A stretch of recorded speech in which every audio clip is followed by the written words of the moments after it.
আসসালামু আলাইকুম সবাইকে। ডিপ্লোমা এডুকেশন প্ল্যাটফর্মে আপনাদের সবাইকে জানাই সুস্বাগতম। আজকে আমরা মিশন রেজোনেন্স ইলেকট্রনিক্স পার্টের 10 নম্বর ক্লাস নিয়ে চলে এসেছি। তো আমরা আমাদের ধারাবাহিক ক্লাসে ডায়োড ম্যাথ সলিউশন ক্লাস করাইতেছিলাম। তো এবার আমরা ডায়োডের 3 নম্বর ম্যাথটা সলিউশন করব।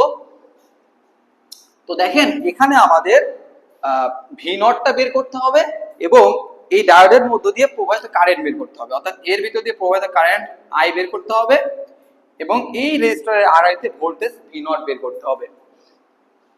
তো এটা সলিউশন করার জন্য আমরা কি করতে পারি, দেখেন এই রেজিস্টরটা আছে 2 কিলো ওহম, এটা আছে 1 কিলো ওহম, এটা আছে কি 500 ওহম। তার মানে আমরা একটা কাজ করব যে রেজিস্টরগুলোকে সব কয়টাকে একই ইউনিটে নিয়ে আসবো। এটা যেহেতু ওহম আছে এটাকে আমরা কিলো ওহমে নিয়ে আসবো। তো এই 500 ওহমটাকে যদি আমরা কিলো ওহমে আনার চেষ্টা করি তখন এটা কত কিলো ওহম হবে, 500 ভাগ 1000, এটা হবে 0.5 কিলো ওহম। এটা হবে 0.5 কিলো ওহম, 0.5 কিলো ওহম। তো এবার আমরা কি জানি, ডায়োডের ইকুইভ্যালেন্ট সার্কিটটা আমরা অঙ্কন করব। তো ডায়োডের ইকুইভ্যালেন্ট সার্কিটটা কেমন হবে, এই জার্মেনিয়াম ডায়োডটা হয়ে যাবে একটা সোর্স, আর এই প্রান্তটা হবে ডায়োডের পজিটিভ প্রান্ত এবং এই দাগওয়ালা প্রান্তটা হবে ডায়োডের নেগেটিভ প্রান্ত। এটা হলো আমাদের ইকুইভ্যালেন্ট সার্কিট। এটা হবে আমাদের 10 ভোল্ট, এটা হবে 2 কিলো ওহম। জার্মেনিয়াম ডায়োডের আরআই ভোল্টেজ কত, বা জার্মেনিয়াম ডায়োডের ব্রেকডাউন ভোল্টেজ কত, 0.3 ভোল্ট, 0.3 ভোল্ট। এর রেজিস্টরের মান হলো 1 কিলো ওহম। এই সিলিকন ডায়োডের ব্রেকডাউন ভোল্টেজ কত, 0.7 ভোল্ট। এই রেজিস্টরের মান কত, 0.5 কিলো ওহম। এবার জাস্ট নরমালি এই সার্কিটে একটা কেভিএল অ্যাপ্লাই করতে হবে। তাহলে apply KVL in this circuit, তাহলে অ্যাপ্লাই কেভিএল, তাহলে অ্যাপ্লাই যদি কেভিএল করি তাহলে আমরা ধরি কারেন্ট এই দিক থেকে বের হচ্ছে এবং এই কারেন্টের নাম হলো আই। যেহেতু কারেন্ট এই দিক থেকে বের যাচ্ছে তাহলে কারেন্টের রোধের যে দিকে প্রবেশ করে সেই প্রান্তটা হয় কি পজিটিভ। তাহলে এইটা এই রোধের পজিটিভ প্রান্ত, এটা নেগেটিভ প্রান্ত, এইটা এই রোধের পজিটিভ প্রান্ত, এটা নেগেটিভ প্রান্ত, এটা পজিটিভ প্রান্ত, এটা নেগেটিভ প্রান্ত। তাহলে এবার জাস্ট সিম্পলি একটা কেভিএল অ্যাপ্লাই করতে হবে। তাহলে 2.2 আই, তাহলে 2 আই প্লাস দিয়ে ঢুকছি, তাহলে 0.3, এবার প্লাস দিয়ে ঢুকছি প্লাস 1 আই, প্লাস 1 আই, এবার প্লাস দিয়ে ঢুকছি প্লাস 0.7, প্লাস 0.7, আবার প্লাস দিয়ে ঢুকছি প্লাস 0.5 আই, প্লাস 0.5 আই, এবার আবার কি দিয়ে ঢুকছি, মাইনাস দিয়ে ঢুকছি। তাহলে -10 ইকুয়ালস টু কত, 0। আর এখানে আছে 2i 1i 0.5i, তাহলে 2 আর 1 এ 3 আর 0.5 অর্থাৎ 3.5i ইকুয়ালস টু এই -10 সমান সমান ওই পাশে গেলে +10, এই +0.7 সমান সমান ওই পাশে গেলে -0.7, এই +0.3 সমান সমান ওই পাশে গেলে -0.3, তাহলে 3.5। এবার যদি আমরা এই i টার মান বের করতে চাই তাহলে 10 -0.7 -0.3, এই 3.5 টা এর নিচে ভাগ হয়ে যাবে, তাহলে 3.5। এটা যদি আমরা ক্যালকুলেটরে সলভ করি তাহলে 10 -0.7 -0.3 3.5, এটার অ্যান্সার আসবে আমাদের 2.571 মিলি অ্যাম্পিয়ার। আমরা জানি যে সাধারণ এককে কিলো একক দ্বারা ভাগ করলে অ্যান্সারটা আসবে মিলি এককে। তাহলে এটা আমাদের আয়ের মান বের হয়ে গেল, এটা হলো আমাদের একটা অ্যান্সার। এবার আমরা এই ভি নটটা বের করব, অর্থাৎ এই 0.5 কিলো ওহম রোধের আরআরই তে ভোল্টেজ।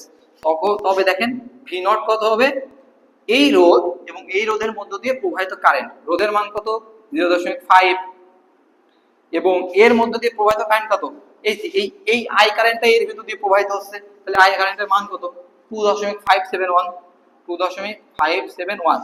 তাহলে এটা কিসে আছে, কিলোতে আছে এটা কিসে আছে, মিলিতে আছে। তাহলে কিলো আর মিলে যদি গুণ হয় তখন সেটা হয় কি সাধারণ একক। তাহলে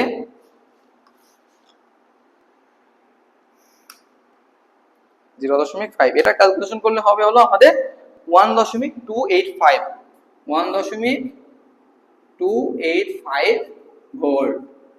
এটা হলো আমাদের একটা অ্যান্সার। তো এরপরে আমরা 4 নম্বর ম্যাথটা সলিউশন করব। এবার আমরা এই ম্যাথটা সমাধান করব। এই ম্যাথটা হলো এই 10 ওহম রেজিস্টরের মধ্য দিয়ে প্রবাহিত কারেন্ট আমাদের নির্ণয় করতে হবে। তাহলে ফাইন্ড আই। তো এটা করার জন্য আমরা নরমালি যা করি প্রত্যেকটা ম্যাথের ক্ষেত্রে, যে এই ডায়োডটার সমতুল্য সার্কিট অঙ্কন করি।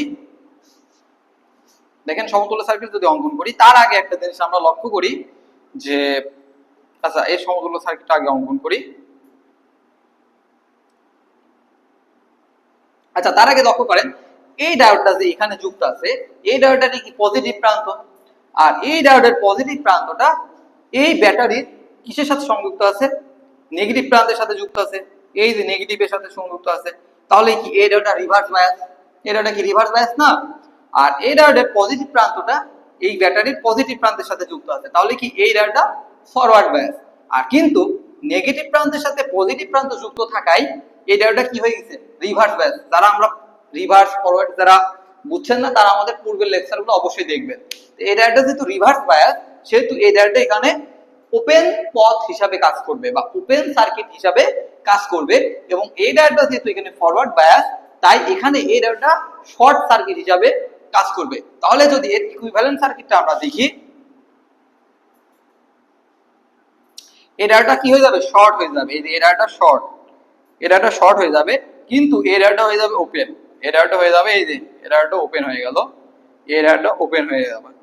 এটা যদি ওপেন হয়ে যায় তখন সার্কিটটা জাস্ট এমন থাকবে, এটা 10 ভোল্ট, এটা হলো 10 ওহম, এর মধ্যে দিয়ে প্রবাহিত কারেন্ট। এখন এটা যদি ওপেন হয়ে যায় তখন কি এর মধ্যে দিয়ে আর কোনো কারেন্ট প্রবাহিত হবে, তখন এই শাখাটা থাকাও যে কথা, না থাকাও একই কথা। কারণ দেখেন তো একটা নরমাল যা সিরিজ সার্কিট না, এই সার্কিটের কারেন্ট কত, আই সমান সমান আমরা সহজেই বলতে পারি, আই সমান সমান হবে কি ভি বাই আর। এই সার্কিটের ভোল্টেজ কত, 10 ভোল্ট, 10, আর এর মানটা কত, 10 ওহম, আর এর মানটা 10 ওহম, তাহলে 10 বাই 10 মানে কত, 1 অ্যাম্পিয়ার। তাহলে এই সার্কিটের মধ্যে দিয়ে প্রবাহিত কারেন্ট কত, 1 অ্যাম্পিয়ার। এবার আমরা পরবর্তী ম্যাথ নিয়ে আলোচনা করি। এবার আমরা এই ম্যাথটা সমাধান করব। এটা বলছে ডায়োডের মধ্য দিয়ে প্রবাহিত কারেন্ট বের করো, ডায়োডটা আইডিয়াল ডায়োড কনসিডার করতে হবে। তাহলে আমরা কি জানি, আইডিয়াল ডায়োড শর্ট সার্কিট হিসেবে কাজ করে। আর আইডিয়াল ডায়োড কি হিসেবে কাজ করে, শর্ট সার্কিট। অর্থাৎ আইডিয়াল ডায়োড যদি ফরওয়ার্ড বায়াস পায় তবে আইডিয়াল ডায়োডটা কি হবে, শর্ট হয়ে যাবে। তো এটা জাস্ট আইডিয়াল ডায়োড, তার মানে এই ডায়োডটা যদি ফরওয়ার্ড বায়াস পায় তখন এই ডায়োডটা কি হয়ে যাবে, শর্ট হয়ে যাবে। তো এখানে কি 10 ভোল্ট আছে, এই ডায়োডের নেগেটিভ প্রান্ত, অর্থাৎ এই সোর্সের নেগেটিভ প্রান্ত ডায়োডের নেগেটিভ প্রান্তের সাথে যুক্ত, পজিটিভ প্রান্ত ডায়োডের পজিটিভ প্রান্তের সাথে যুক্ত। তাহলে এই ডায়োডটা কি ফরওয়ার্ড বায়াস। তাহলে ফরওয়ার্ড বায়াস হলে এই ডায়োডটা কি হয়ে যাবে, শর্ট হয়ে যাবে। তবে ইকুইভ্যালেন্ট সার্কিটটা কেমন হবে, সার্কিটটা কেমন হবে আমরা যদি অঙ্কন করি, এই যেমন শর্ট হয়ে যাবে। তাহলে ডায়োডটা কি হয়ে যাবে, শর্ট হয়ে যাবে। এটা কত ওহম, 50 ওহম, এটা হলো 10 ভোল্ট, এটা হলো 5 ওহম। এটা যদি শর্ট হয়ে যায়, এখন আমরা জানি কোন রোধের আর তে যদি শর্ট পথ থাকে তখন ওই রোধটা কি হয়ে যায়, বাতিল হয়ে যায়। কারণ এর এখান থেকে যে কারেন্ট আসবে সেটা অবশ্যই এই শর্ট পথ দিয়ে যাবে, কারণ একটা শর্ট পথ থাকাকালীন সে আর একটা রোধের ভিত্তিতে প্রবেশ করবে না। তাহলে যদি কোনো রোধের আর তে শর্ট পথ থাকে তখন ওই রোধটা কি হয়ে যায়, ক্যান্সেল হয়ে যায়। তখন এই রোধটা কি হয়ে যাবে, বাদ হয়ে যাবে। তখন জাস্ট এই ডায়োডের মধ্যে দিয়ে প্রবাহিত কারেন্ট, এটা সিরিজ পথের মধ্যে দিয়ে প্রবাহিত কারেন্টের সমান। তখন এই এর মধ্যে দিয়ে প্রবাহিত কারেন্ট যদি আমাদের আই হয় তখন আই সমান হবে কি ভি বাই আর। ভির মানটা কত, এখানে 10 ভোল্ট, আর এর মানটা কত 50 ওহম। 10 বাই 50 মানে কত, 0.2 অ্যাম্পিয়ার। এবং এটা হলো আমাদের অ্যান্সার। আশা করি বুঝতে পারছেন। এবার আমরা পরবর্তী অন্য একটা ম্যাথ দেখব। এবার আমরা খুবই ইম্পর্টেন্ট এই ম্যাথটা সমাধান করব। এটা হলো ডায়োড টেস্টিং এর ম্যাথ। ডায়োড টেস্টিং অর্থাৎ এই ডায়োডটা আসলেই ফরওয়ার্ড বায়াসে আছে কিনা রিভার্স বায়াসে আছে তা আমাদের নির্ণয় করতে হবে। কারণ দেখেন এখানে খুবই কম মানে একটা ভোল্টেজ আমরা সাপ্লাই দিচ্ছি 2 ভোল্ট, তাহলে এই 2 ভোল্ট এই তারের ভিতরে ড্রপ হবে, এখানে ড্রপ হবে, তারপরে এই সিলিকনের কাছে 0.7 এর বেশি আসবে কি না সেটা আমরা নির্ণয় করব। যদি 0.7 এর বেশি ভোল্টেজ সিলিকন এই ডায়োডটা পাই তখন ভাববো এই ডায়োডটা কাজ করবে, আর যদি 0.7 এর কম ভোল্টেজ পাই তখন আমরা ভাববো এই ডায়োডটা কাজ করবে না। তো এটা জানার জন্য এই ডায়োডের আরআই ভোল্টেজ জানার জন্য আমরা এই রোধের আরআই ভোল্টেজ বের করব, যে এই রোধের আরআইতে ভোল্টেজটা কত। ঠিক আছে, এই রোধের আরআইতে ভোল্টেজটা কত, এই অবস্থায় আমরা এই ডায়োডটাকে ওপেন অবস্থায় বিবেচনা করব, এই ডায়োডটাকে ওপেন অবস্থায় বিবেচনা করব। এই 1 ওহম রেজিস্টরের আরআইতে ভোল্টেজটা আমরা প্রথমে নির্ণয় করব যে এর আরআইতে ভোল্টেজটা কত। এখন তাহলে এই 1 ওহমের আরআইতে ভোল্টেজটা নির্ণয় করব কিভাবে, V1 কিলো ওহম সমান সমান কি ভোল্টেজ ডিভাইডার রুলটা কি ছিল, মোট ভোল্টেজ ইনটু ওই শাখার রোধ অর্থাৎ 1 ওহম ডিভাইডেড বাই ওই শাখার রোধ ডিভাইড বাই বিপরীত শাখার রোধ, তাহলে 4, তাহলে 2/5 মানে এটা কত হয়, 2/5 মানে কত, 0.4 ভোল্ট, 0.4 ভোল্ট। তাহলে এই 1 ওহমের আরআই ভোল্টেজ কত, 0.4 ভোল্ট। তাহলে এই ডায়োডটা কোথায় ছিল, এখানে ছিল না, তাহলে এই ডায়োডের আরআই ভোল্টেজ কত পাবে, 0.4 ভোল্ট।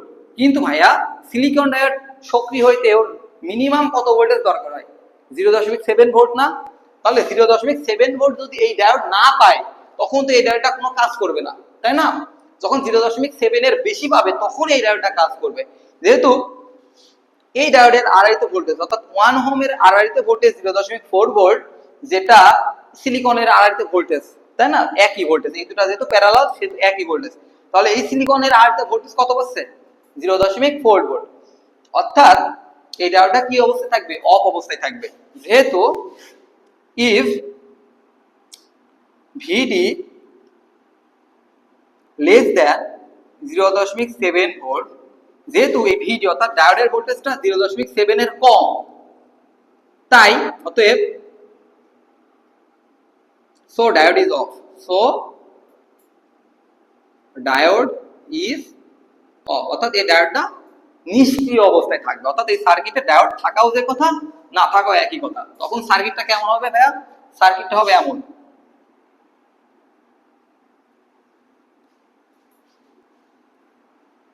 তখন সার্কিট এমন একটা নরমাল সার্কিট হয়ে যাবে। এটা 2 ভোল্ট, এটা হলো 4 কিলো ওহম, এটা হলো 1 কিলো ওহম। তখন এই ডায়োডটা সার্কিটে থাকাও যে কথা, না থাকাও একই কথা। তখন এই যে I1 মানে কি, এই শাখার মধ্য দিয়ে প্রবাহিত কারেন্ট, I2 মানে কি, এই শাখার মধ্য দিয়ে প্রবাহিত কারেন্ট। তাহলে এটা ছিল কি আমাদের I1, এটা হলো আমাদের I2। দেখেন তো I1 যেটা সেই I1ই I2, অর্থাৎ এখানে I1 আর I2 সমান হয়ে যাচ্ছে। তখন তাহলে অ্যানসারটা কত হবে, তাহলে I1 সমান সমান I2 সমান সমান কি এই সিরিজ শাখার কারেন্ট। তাহলে এই শাখার সিরিজ শাখার মোট ভোল্টেজ কত, 2 ভোল্ট ডিভাইডেড বাই টোটাল রোধ কত, 4 আর 1, তাহলে 4 যোগ 1 তাহলে কত, 2/5। অ্যানসার কত, 0.4 মিলি অ্যাম্পিয়ার, 0.4 মিলি অ্যাম্পিয়ার। অতএব I1 সমান সমান I2 সমান সমান IT equals to 0.4 milliampere. এটা হলো আমাদের অ্যানসার। তো আজকের ভিডিও এই পর্যন্তই, পরবর্তী ক্লাস দেখার আমন্ত্রণ রইল।